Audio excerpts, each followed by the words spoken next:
നമസ്കാരം. സായാഹ്ന വാർത്ത തുടങ്ങുന്നു. പ്രധാന വാർത്തകൾ. മോദി വിരുദ്ധ പരാമർശത്തിൽ രാഹുൽ ഗാന്ധിയുടെ ഹർജി വിധി പറയാൻ മാറ്റി. വിധി തൽക്കാലത്തേക്ക് മരവിപ്പിക്കണമെന്ന രാഹുലിന്റെ ആവശ്യം തള്ളി.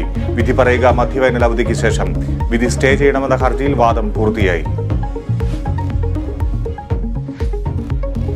ക്യാമറ ഇടപാടിൽ ആരോപണം കടുപ്പിച്ചു പ്രതിപക്ഷം. മുഖ്യമന്ത്രി ആരോപണങ്ങളിൽ നിന്ന് ഒളിച്ചോടുന്നുവെന്ന് വി.ഡി. സതീശൻ. അഴിമതിയിൽ മുഖ്യമന്ത്രിക്ക് പങ്കെന്ന് രമേശ് ചെന്നിത്തല. നടന്നത് 132 കോടിയുടെ അഴിമതിയെന്നും ആരോപണം.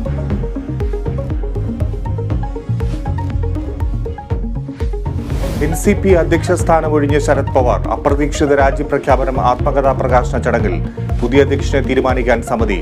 പവാർ തീരുമാനം പിൻവലിക്കണമെന്ന് പ്രവർത്തകർ.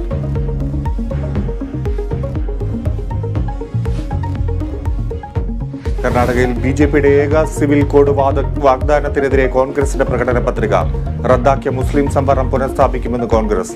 ദാരിദ്ര്യവും തൊഴിലില്ലായ്മയും പ്രധാന ഘടകങ്ങളെന്ന് NDTV സർവേ.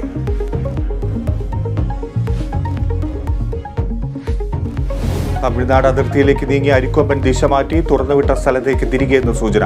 നിരീക്ഷണം ശക്തമാക്കി വനം വകുപ്പ്.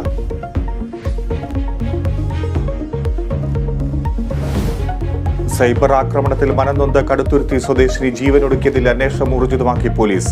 പ്രതി അരുണിനായി തമിഴ്നാട്ടിൽ തെരച്ചിൽ. സംസ്ഥാനത്ത് വേനൽ മഴ ശക്തമാകുന്നു. മലയോര മേഖലയിലും തീരപ്രദേശങ്ങളിലും മുന്നറിയിപ്പ്. കടൽ പ്രക്ഷുബ്ധമാകാൻ സാധ്യത. 4 ജില്ലകളിൽ ഓറഞ്ച് അലർട്ട്. 6 ജില്ലകളിൽ യെല്ലോ അലർട്ട്.